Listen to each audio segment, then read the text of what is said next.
The old house loomed before me, a relic of forgotten memories and whispered tales. Its windows were like vacant eyes staring into the abyss, its walls weathered by time and the weight of its own secrets. I had heard the stories, the rumors of a haunting that gripped this house like a vice, refusing to release its hold. Curiosity and an undeniable sense of dread propelled me forward. The moon was a mere sliver in the ink-black sky as I stepped over the threshold. The air inside was heavy, pregnant with anticipation. Every creak of the floorboards echoed in the silence, each step a reminder that I was not alone. The first thing I noticed was the paintings, portraits that lined the walls like a gallery of the forgotten. Their eyes followed me, an unnerving sensation that sent shivers down my spine. I tore my gaze away and ventured further, my flashlight cutting through the darkness like a beacon of wavering hope. A draft whispered through the hallway, carrying with it a chilling moan that seemed to emanate from the very walls.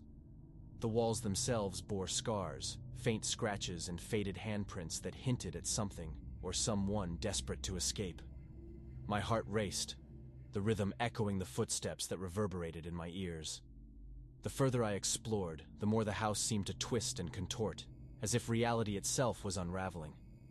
I found myself in a room bathed in a sickly green light, a luminescence that cast monstrous shadows on the walls.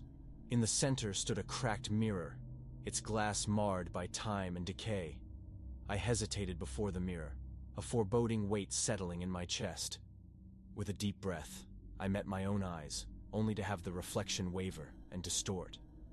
Faces materialized in the glass, horrifying, contorted visages that grinned and snarled. My own scream joined the cacophony that filled the room, the sound echoing endlessly. I tore myself away from the mirror and stumbled into the hallway, my heart pounding. The whispers had grown louder, a cacophony of voices that seemed to claw at the edges of my mind. Each step felt like a struggle, the house itself conspiring to hold me captive within its suffocating embrace. In the attic, I discovered a collection of old journals, their pages yellowed with age. I leafed through their contents, my fingers trembling as I read the accounts of those who had lived here before. They spoke of nightmares that became reality, of shadows that moved on their own, of voices that whispered wicked secrets in the dead of night. One journal spoke of a ritual, a desperate attempt to banish the malevolent presence that had taken root within the house. But the ritual had failed, and the darkness had only grown stronger, consuming those who had sought to defy it. The last entry was a plea for release, a final cry of despair before the journal abruptly ended. As I read, I felt a cold breath against the nape of my neck, a sensation that made my blood run ice cold. I turned, my flashlight casting wild beams of light, but there was nothing there. The whispers had ceased, replaced by a suffocating stillness that was almost worse. The hours bled into one another as I continued to explore the house, my sanity fraying with every passing moment. The walls seemed to close in, the shadows lengthening and shifting in ways that defied explanation. I had become a puppet of the house, my every move dictated by forces beyond my control. And then, as dawn's feeble light began to break through the windows, the whispers returned. They were no longer distant murmurs, but clear and distinct voices that spoke of torment and despair. They pleaded, they accused, they taunted. My mind was a battleground, a war between my own thoughts and the invasive whispers that sought to claim me. I stumbled down the stairs, my heart racing, my breath ragged. The front door was within reach, freedom just beyond my grasp. But then the door slammed shut, the force of it almost knocking me to the ground. I turned, my eyes widening in terror, as the walls of the house seemed to pulse and contract, as if alive with a sinister purpose. In the midst of the chaos, a figure materialized before me, ethereal and haunting. Its eyes held the weight of centuries, its voice a chorus of the damned. It spoke of a curse, of a darkness that hungered for souls, of a house that had become a vessel for malevolence beyond imagining. And then, with a final chilling whisper, the figure dissolved, leaving me alone in the suffocating grip of the house. The walls closed in, the shadows enveloped me, and the whispers became a deafening roar. My own scream joined the cacophony as I succumbed to the darkness that had claimed so many before me. The old house stood once again in silence, its secrets locked within its walls. The whispers had ceased, the captive soul released. But the malevolence lingered, a chilling reminder that some mysteries are meant to remain unsolved, some horrors to be left undisturbed.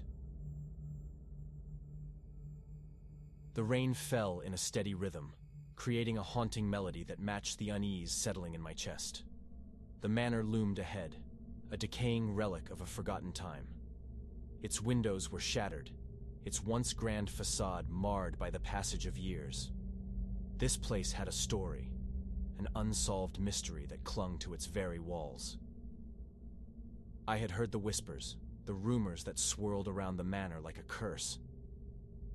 It was said that a family had lived there decades ago, their lives ending in tragedy that left the house tainted by a malevolent presence. Curiosity, and perhaps a touch of reckless bravery, had led me here, to uncover the truth that had eluded so many. As I stepped through the creaking doorway, the air grew heavy with the scent of dampness and decay. The floorboards groaned underfoot, as if protesting my intrusion. My flashlight's feeble beam cast eerie shadows on the walls, each one a reminder of the past that refused to fade. The manor was a labyrinth of forgotten rooms, each one more haunting than the last. Dust-covered furniture stood frozen in time, their surfaces a canvas for the memories that lingered like ghosts. I found myself drawn to a grand piano in the corner of a dimly lit parlor, its keys yellowed with age. As I approached, a shiver ran down my spine, and a sense of foreboding settled over me. The piano seemed to beckon, its keys almost begging to be played.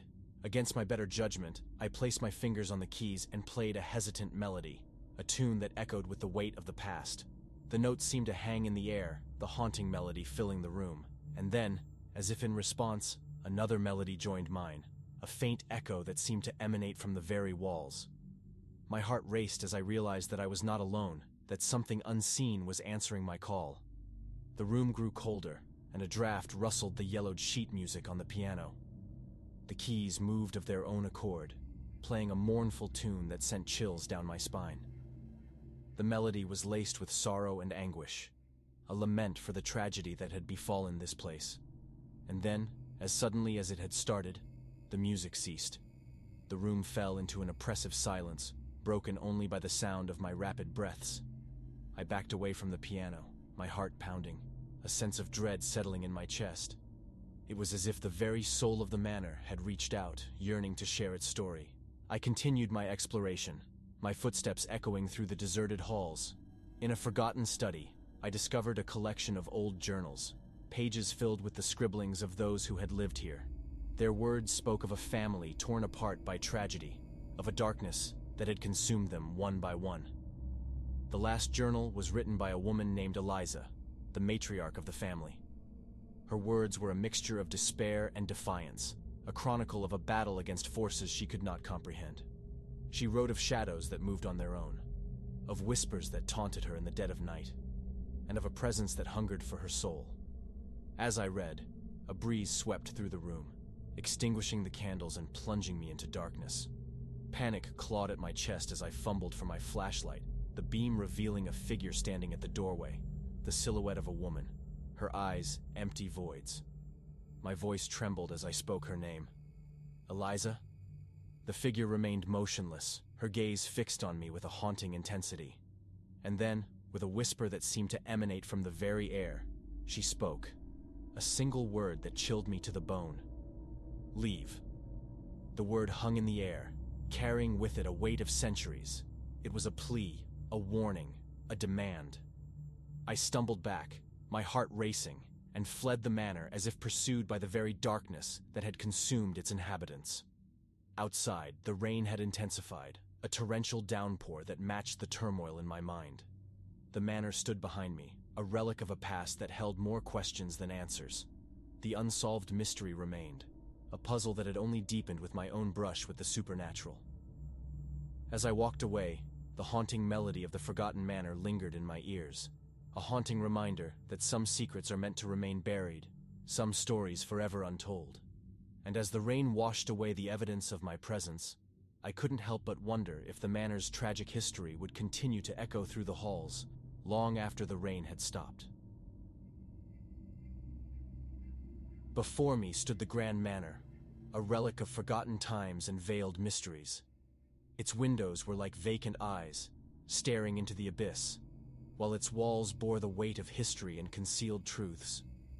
The stories surrounding the manor had reached my ears, an unsolved enigma that enveloped the place in an air of unease.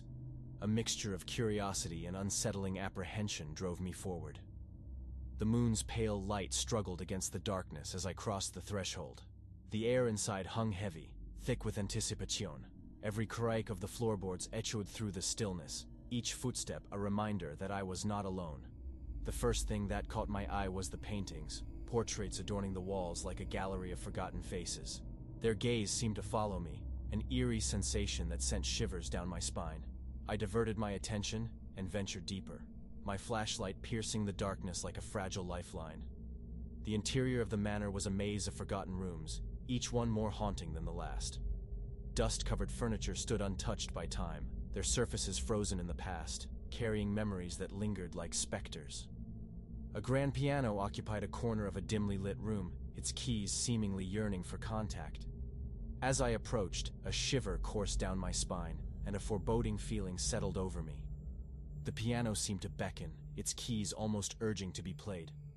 Against my better judgment, I placed my fingers on the keys and played a tentative melody, a tune that resonated with the weight of a forgotten era. The notes hung in the air, the melancholic melody filling the room.